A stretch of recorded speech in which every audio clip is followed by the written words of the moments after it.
When somebody has to declare you being unsaved, deceptive, and, quote, Dunning-Kruger deluded, close quote, before addressing your actual arguments, it tells you something important. They are not confident the arguments alone will persuade their audience. Before we begin, I want to show you something. When a critic frames you as being evasive, deceptive, or confused before you even speak, the conversation is already rigged. In this video, I'm going to walk you through how that framing works, how it shapes the audience, and why honest dialogue requires more than just sound bites, clickbaits, and caricature thumbnails. This isn't about attacking anybody. It is about offering clarity, charity, and truth.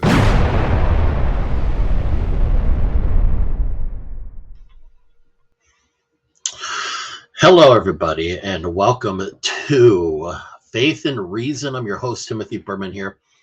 And I have been asked, I didn't want to do this. However, I have been asked, I've had people reach out. I've had people ask me about my interaction with Jeff Durbin and Apologia Studios. And before I begin, I want to show you something. When critics frame you as an individual who is quite evasive, somebody who's quite deceptive, or even confused, before you even have a chance to respond or even speak, without even actually having them into that conversation, they're already rigging the conversation for their audience. Now, in this video, I'm going to walk you through how that framing works, how it shapes audience perceptions, and the reason honest dialogue requires more than just sound bites, clickbait titles, and thumbnails. Because this isn't about attacking any given individual. It is about offering clarity, charity, and truth in relationship to what is going on and how things are coming across.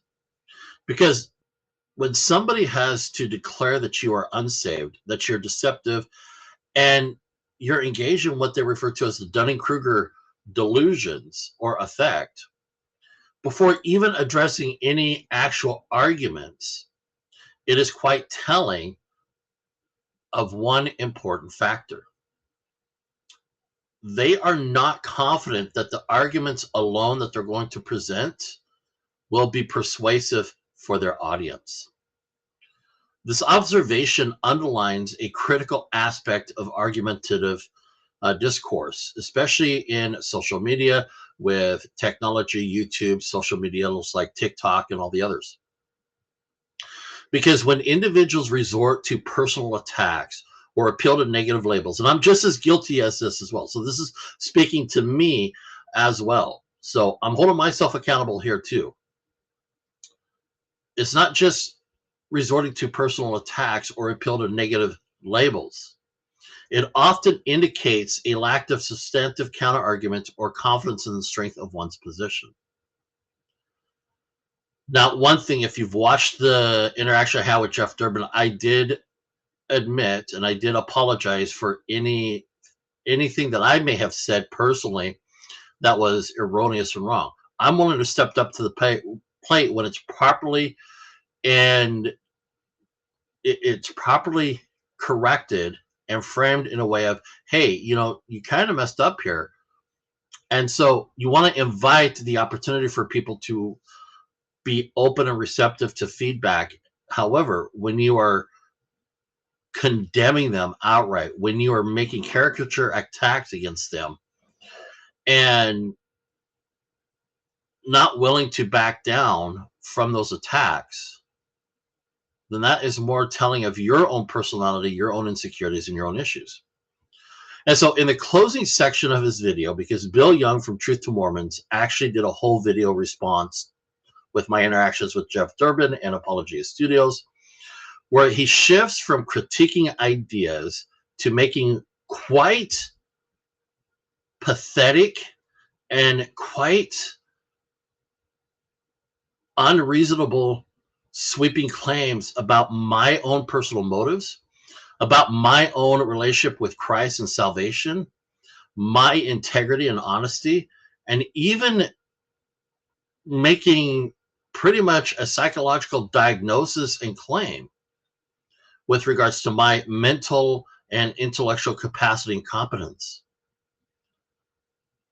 These are not small or insignificant accusations. They are outright diminutive, condescending, judgmental, and quite frankly, abhorrent. It is seriously passive-aggressive, toxic communication and apologetics. And they deserve a careful, transparent, and a scriptural-centered response. Not for my sake, but for the sake of anybody who wants to see what honest interfaith engagement actually looks like. And such responses need to be rooted not only in a desire for clarity, they need to be rooted in a commitment for all of us to have dialogue that values truth and mutual understanding. So I'm not here to trade insults. I'm not here to condemn I'm here to address the attitude and the abhorrent behavior being presented. And this is essential because I'm here to model what it looks like to respond to criticism with clarity, with scripture, and with integrity. This is essential when we look at how we are engaging in online discourses, because they can easily descend into personal attacks and mischaracterizations. Now, what I want to do is kind of analyze the responses, the interactions, and point out where the communication faltered and failed and what we can do to go forward. Because everything, when we look at things, we want to learn from our mistakes. And so I want to steelman Bill Young's of Truth to Mormons concerns, identifying and reconstructing his arguments in their strongest form possible. And then I want to proceed to uncover any logical fallacies and reconstructing his arguments in their strongest forms so that we can see where logical fallacies permeate and how those play out. Because I want to proceed to uncover those logical fallacies so that we can look at and analyze underlying assumptions and presuppositions. And the aim here is not to merely refute, it is to engage thoughtfully with each point directly, without caricature, without heat, and without retreating from what I actually believe. I'm also wanting to provide a balanced, passionately yet respectful approach and dialogue rather than escalating the conflict, because I want to demonstrate that it is possible to disagree passionately yet be respectful towards one another's beliefs. And this approach not only enhances the quality of discussions, it actually sets a precedent for constructive engagement with interfaith dialogue. And so I want to show you this. I want to present this because I want to walk you through how that framing works, how it shapes the audience, and the reason honest dialogue requires more than just sound bites, more than just clickbait titles and thumbnails, because we don't want to attack people. We want to look at the integrity of a person's position, their claims and their assertions, and respond with clarity, charity, and truth. And so in the past few weeks, a video was released by Bill Young on his channel, Truth to Mormons. And the main idea behind this, I guess, is to critique my interaction with Pastor Jeff Durbin of Apologia Studios. Now, that critique sits on top of several conversations. It was a response because of my appearance on Apologia. It was as a result of a panel discussion that I had with other Latter-day Saint content creators with regards to Apologia's street evangelism video where the thumbnail says that Mormon lady walks away. And then I'm going to layer this with Bill's own commentary on top of all of this. Now, this video right here is going to be a synthesis of what I have posted over at my main website. And it is a full written response. And it's quite lengthy. It's quite robust.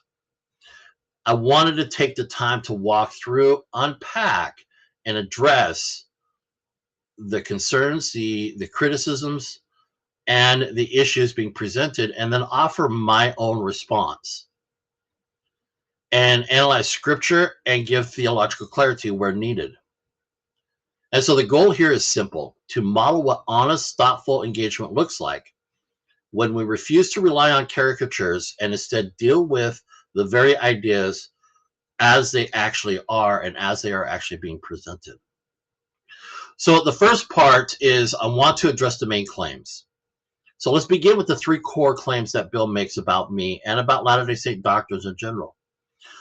He posits, his arguments are such that I am supposedly evading simple doctrinal questions, that I attempted to redefine terms to avoid accountability, that I am perceived to elevate scholars, especially Michael Heiser, above the Bible. And then fourth, to mislead people about what Latter-day Saints actually believe. And then the last point is that LDS theology is inherently deceptive, confused, or even spiritually dangerous.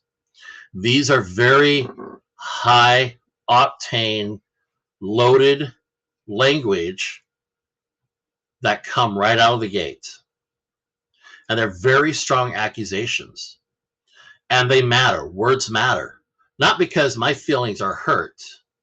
They matter because they shape how Christians and Latter-day Saints see each other, how we approach the scriptures, and how we understand the gospel itself. So one thing that I point out is the fallacies, because once you begin to see the rhetorical pattern, you're not able to unsee it. Because Bill's critique, like all other critics of the LDS faith, whether they are former members or not, rely heavily on several predictable fallacies. The main one, of course, is always the strawman argumentation, where they attack a simplified version of my position or any Latter-day Saint content creator or apologist position, rather than actually what we say or what we provide. They also poison the well. They do this by telling their audience, sometimes it's in the form of begging the question, where they're assuming the conclusion, and then they wrap it up because they're cherry picking and poisoning the well. And so they poison the well, where they're telling the audience that I'm deceptive or I'm confused before they even hear my own words or have an opportunity to actually converse with me. And then, like I mentioned, begging the question, it's assumption. It is assuming that his theological categories are the only valid ones to be considered. And then declaring that anything that I say or anything that a Latter-day Saint content creator or an apologist has to say is quite unbiblical for not using those very same assumptions or come to those same conclusions. And then there's loaded questions, loaded language and loaded questions, because questions that cannot be answered with a simple yes or no without misrepresenting one's position or one's belief or one's value. And then there's the double standards, because allowing nuance for his own tradition or any other critic's own beliefs and traditions while denying it to mine or any other Latter-day Saint content creator or apologist is a double standard. And then finally, there's this circular reasoning that we see as part of the typical anti-LDS response and tropes, where it's assuming that Latter-day Saint doctrine is false and then interpreting every LDS explanation as proof of that assumption. And these are the typical logical fallacies that shape an entire conversation, and they shape how an audience interprets everything that follows. And so I spent some time looking at a handful of commentary in the ecosystem of Bill Young's video of him attempting to show where I'm being elusive, deceptive, and equivocating, whatever you want to use. He threw out a lot of these terms and accusations. So let's look at how Bill's framing actually affected his audience. And I'm not actually critiquing the commentators themselves. What I want to do is show you how to analyze the ecosystem that is created by these types of rhetorics. So the first comment cluster is, what's my line? And Heiser over the Bible. So I go to the very first comment that I pulled out, where viewers interpret my theological position as being evasive. The reason for this is because Bill repeatedly tells them that I have been evasive before they even hear my answers. Now, I haven't gone over there to respond to any of them. This is the reason why I've chosen to do it this way, because one, it's just too long to do that, and two, I want to give proper understanding and context from my viewpoint and perspective. So viewers have interpreted my theological position as evasive because Bill Young repeatedly told them and informed them that I was evasive before they even had an opportunity to have a conversation with me, or even before Bill Young invited me onto his channel to have a discussion with him, to maybe clarify. And I'm more than welcome to offer Bill Young to come onto my channel, my platform. He can live stream to his channel as well, and we can have a conversation. That is still an open invitation. The second comment cluster is, I couldn't answer simple questions. The problem is that these questions are not simple, especially if you're coming from a presupposed apologetic framework of Reformed theology, Reformed bias, and Reformed understanding or metaphysics. And Latter-day Saints do not share in those categories.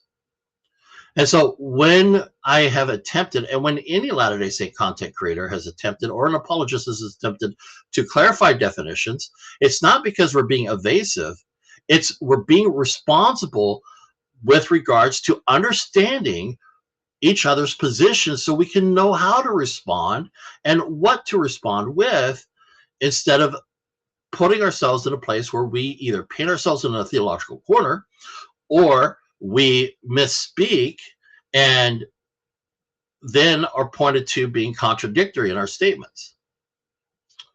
And there's a third comment cluster that I focus on and analyze. And this one kind of seals the deal for how the attitude and behavior towards Latter-day Saints in general, Latter-day Saint content creators specifically, and more to the point, Latter-day Saint apologists, is that Mormons are confused, we're deceived, and we're under demonic oppression.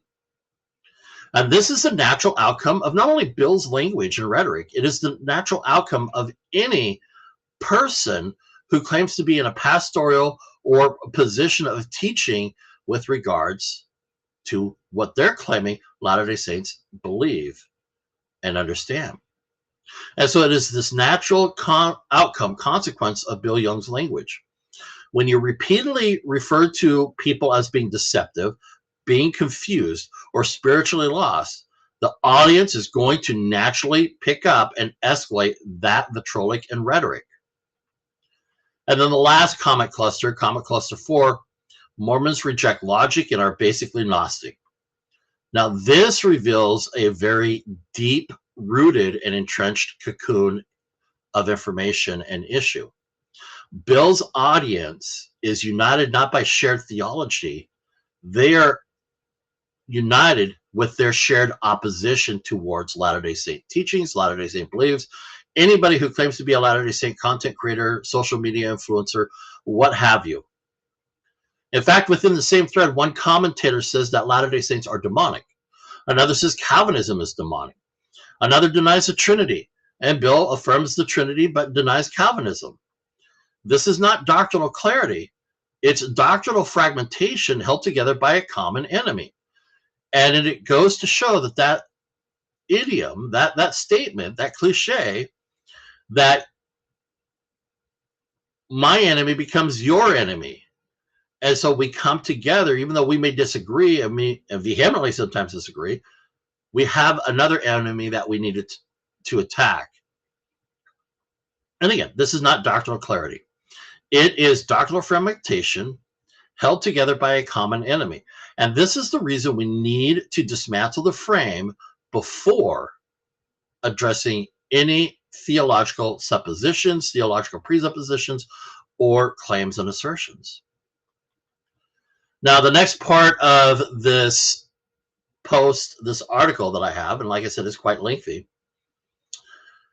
is that I transitioned to where I walk through Bill's claim line by line using the exact reference points, and I pick out the most common and the most controversial, and then steelman them, address the logical fallacy, and then provide my response to it. And so in the full written article, I walk through Bill's claims line by line, scripture and doctrinal clarity is being offered as a response, because what I want to do here is I want to give you the high-level synthesis, the core insights that emerge when you sit down and you actually take the time to study and examine conversations very carefully and very honestly. And then from there, I get into the high-level synthesis of my rebuttal, because I want to provide key takeaways in there. And so what I dive into are the following takeaways here. Number one, LDS theology requires category clarity, not one-word answers. So when somebody asks, has God always been God? We need to understand and define the word God. If I answer using their definitions, I'm misrepresenting my own beliefs. If I answer using my definitions, they accuse me of evasion. And this is not a problem with Latter-day Saint doctrine. It's a problem with how the question is being framed. That's why it's referred to as a loaded question. Because either way you answer the question, you are already being perceived as being in error, evasive, or being deceptive, which is the reason why Bill Young felt the need to point that out. Second, came with the issue of me looking to the late Dr. Michael Heiser in context with Isaiah 43:10 and subsequently Isaiah 44:6. Now, the accusation from Bill Young is that I elevate Michael Heiser above the Bible, as well as some people who made the comments. Now, my challenge to Jeff Durbin during the live was Jeff Durbin flat out accused me of misrepresenting, misquoting, misinterpreting Dr. Michael Heiser's position, to which I responded, let's go ahead and pull up the video. Let's review the video. It was not even a 10-minute video. And if I'm wrong, I'm willing right then and there to correct myself and come in agreement that I did actually misinterpret. I gave Jeff Durbin the reason to prove his point to be valid and credible. He denied it. He pushed back, he dismissed it, he kept insinuating and inserting that I was wrong, and there is no amount of evidence to show forth that I may actually be correct. Now, there's an issue there, because I think if that video would have been brought up to address the issue with Isaiah 43:10, and the contention that it disagrees with Joseph Smith, King Follett Discourse, Jeff Durbin would have actually had to be the one to do the apologizing for falsely accusing me of being deceptive, lying, and misinterpreting Heiser. And when you're ego-driven, you're not willing to humble yourself to admit your own faults, your own weaknesses, your own limitations, and apologize for you being the aggressor in insulting and calling somebody dishonest. Now, I did not elevate Michael Heiser above the Bible. And my point was to correct and look at how most critics use Isaiah 43:10 and Isaiah 44:6 out of context. They proof text it from an eisegesis perspective. And this is not elevating a scholar above Scripture. What it is it's insisting on intellectual integrity. Because Latter-day Saint theology is very deeply entrenched within the biblical truths and foundations. The Restoration affirms this and reaffirms this. Christ is the Creator. Christ is our Redeemer. Christ is the only begotten of the Father. The necessity of grace, the reality of covenant, and the authority of Scripture. The disagreement is not about whether the Bible is true. The disagreement comes in these conversations with regards to how the Bible ought to be interpreted. And then addressing the LDS epistemology that we are Gnostic. The reality is that Gnosticism rejects embodiment and relies on secret knowledge. Now, Latter-day Saints actually affirm the goodness of creation. We affirm the resurrection of the body. We agree with and substantiate the reality of scriptural authority with regards to public revelation. And we hold to the reality that there is a moral accountability. That's why you will never hear me say or refer to human agency as free will, because the more appropriate phraseology is that we are moral agents, because it binds us to the accountability of our moral standards, decisions, beliefs, and consequences based on those things. And so appealing to spiritual witness does not make one Gnostic. If it did, you got Paul, you've got John, you even got Christ himself, who would then fall under the guilty assumption that their epistemology is merely Gnosticism. Now, Bill's framing, not LDS doctrine, is what creates all this confusion.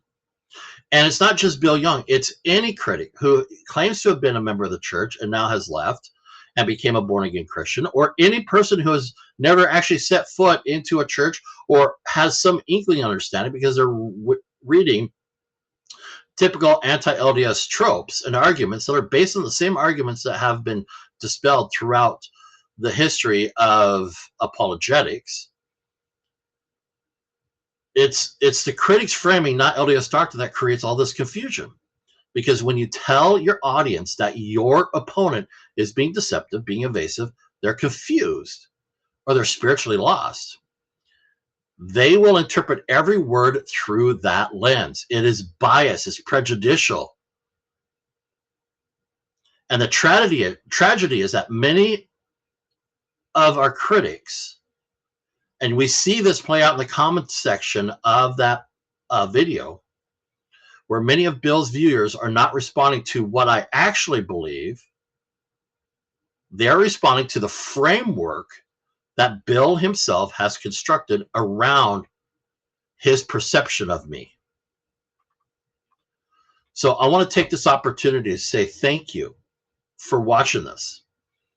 So if you want the full post, the point-by-point rebuttal, including the scriptural and the doctrinal clarity, the detailed analysis, you can read the complete premium article over at my website.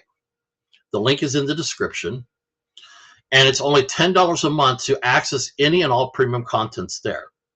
It's also going to be posted over on my Patreon account, where you can download the PDF document for your own personal records and your own study.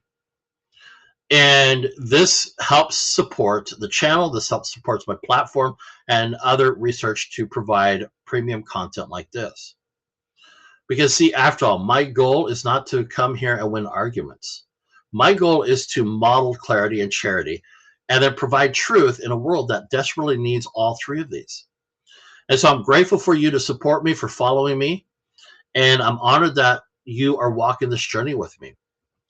So like I said, take a moment, check out the link in the description to go and look at that, and you'll see me break down the commentaries for free. But if you want to get into the deeper portions of the article itself and the post itself, you would have to become a paid subscriber to the website or a paid subscriber over at Patreon. Thank you. Be blessed. Be encouraged, as we all are pressing forward with steadfast faith through Jesus Christ, because it is he that lives through us, not that we live according to our own will and purpose. And have a good day.